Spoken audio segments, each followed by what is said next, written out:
Hi y'all, this is Regina. Welcome back to Regina's Crafting and More. I'm getting ready to test stitch I call them the flower Easter bunnies, or the bunnies and butterflies. So let me turn the camera around and we'll get started. All right, I have hooped some no-show stabilizer. So if you're making quilt blocks, you want to use no-show stabilizer because the quilting on this will make it next to impossible. Sorry, I was picking my fabric up that slipped off my lap. Will make it next to impossible to get out any tearaway or cutaway stabilizer. So because you're going to do a quilt block, use no-show stabilizer. It's kind of thin, has a little design on it, I guess depending on what you got. I got this one from Gloria Horn. I know Pellin has some no-show also. All right, so the first color is pink, but you don't want to put pink in. You want to put in whatever color you're going to stitch the decorative fill. That will be the first of the actual embroidery that will stitch out. So in my case, I'm going to use pink, a really light pink, and a suggestion is whatever color you're going to use, you want to use the lightest shade there is for the quilting or the decorative fill. Okay, so that's where we stand. So I've got in my pink. I'm going to go ahead and stitch it. It's the placement line for the batting, but we really don't need to do it because I'm going to use it in a big piece. So I put that placement line, even though, as you can see, it pretty much fills up, but it's kind of a guide for you. Now I know on the baby lock hoops, if I put my batting over the edges of the hoop, I've got plenty, my batting and my fabric for a 5x7 quilt block. And I think this one might even go this way, yeah. All right, so I know I'm going to have plenty of batting. So I'm going to put it that way.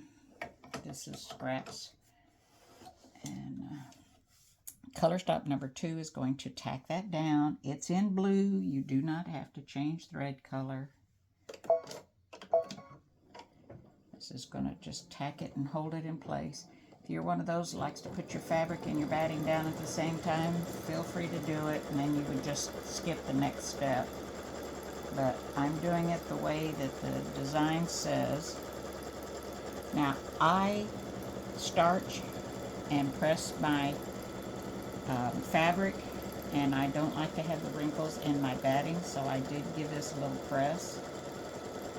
I just don't want any wrinkles that could cause anything in the design. Okay.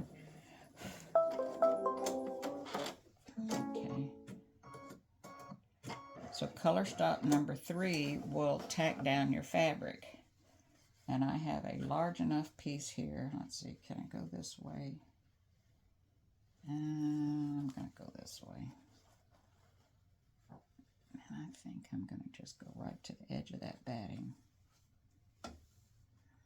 Okay. Push my hoop back on. Okay. And now color stop number 3 is going to, when I lock my hoop, is going to tack down my fabric because I don't want that fabric moving. It's going to be stitching that decorative fill next. And I just kind of smooth it as I go. And this is starched, lightly starched and pressed. So I don't have any wrinkles or anything in it. Whoops. I see a piece of thread. Yep. Glad I caught that because it's probably when it fell. Sorry if my head's in the way. Sorry. But I saw that pink poking through that thread. I mean, through that fabric, and it's like, ah! Okay.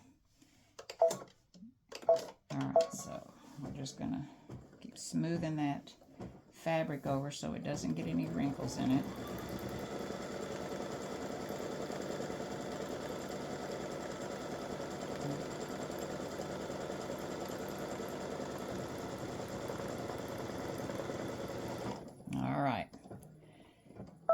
now the fun part starts. So now color stop number 4 is the quilting decorative fill, and I'm using the same thread that I loaded at the beginning, which is a light pink. Alright, so I'm going to let this run for just a little bit so you can kind of see what it does. And remember, use the lightest shade in whatever color you're going to use. If it's orange, use a real light pink, peach, because it does get a little darker as it goes over it a second time, or even maybe a third time as it's finding its way. The part of the software that we use to create these decorative fills, it finds its own path. We don't have to path it, and we just draw straight lines and connect the lines. It's like a connect the dots thing. And then the program finds its way around somehow. I don't know how it does it. They're incredible the way they write this. Alright, so I will be back when the quilting is done. Background fill / quilting. And as you can see, there's a cutout there for the bunny to be stitched. Now it makes its way all the way around the design. And that's not something that we do. It's just something that the program does. Oh, it's finishing up some of the little swirls or squiggles or something. Alright, so the next color stop is to do the bunny. And it'll stitch inside that blank spot. I've put in my yellow thread. I'm going to use yellow, even though the design is in some kind of a pink or something. So I have just regular bobbin thread, pre-wound bobbin thread, and I'm using yellow in the top, just like all the others. And that's what you'll do on any of them. Unless you're stitching black or dark brown or some other navy color or something like that, you probably should use a matching bobbin, because those dark colors, I just don't trust them. I've never used black that it has not. I can stitch it in any other color.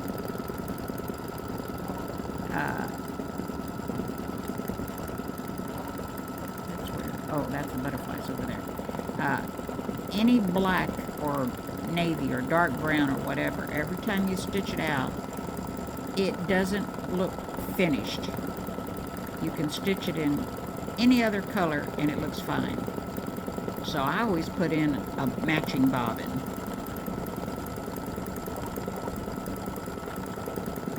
Alright, so it's stitching the yellow, it's doing the what's called the underlay. Lays down some stitches for the embroidery to come in and sit on and hold on to. I guess is the only way I can describe it. So I'll be back when I get further along, or probably at the end. Alright, so I forgot to show you how it's stitched, but and I took it out of the hoop and trimmed it down and everything. So here's what it looks like out of the hoop, and I trimmed it to a ½ an inch from the outside edge all the way around. See, all the way around. There's an explanation for all this tape. Funny story. So what you would do now is put aside till you have all of them done. I'm going to provide you some filler blocks. They're going to be the bunny quilt decorative fill blocks to the same size, the 5x7 or 4x4, 6x6, 6x10, 8x8, and also have the carrot one that I'm going to put in the file. So you would stitch out the filler block, and then you would put sashing or no sashing, and then you could have the filler block here and here, and use all the rest of the bunnies to make you a quilt, or to make a table runner, or a wall hanging, or whatever. So there is the bunny block, and I'm not sure, hang on a minute. So this is the 05 bunny. There's 7 different bunnies plus 2 filler blocks, and they're available in CSD, EXP, HUS, JEF, PCS, PES, JEF, well, I said that, PCS, SHV, SEW, VIP, VP3, and XXX. So that's the formats that are available in the 4x4, 5x7, 6x6, 6x10, and 8x8.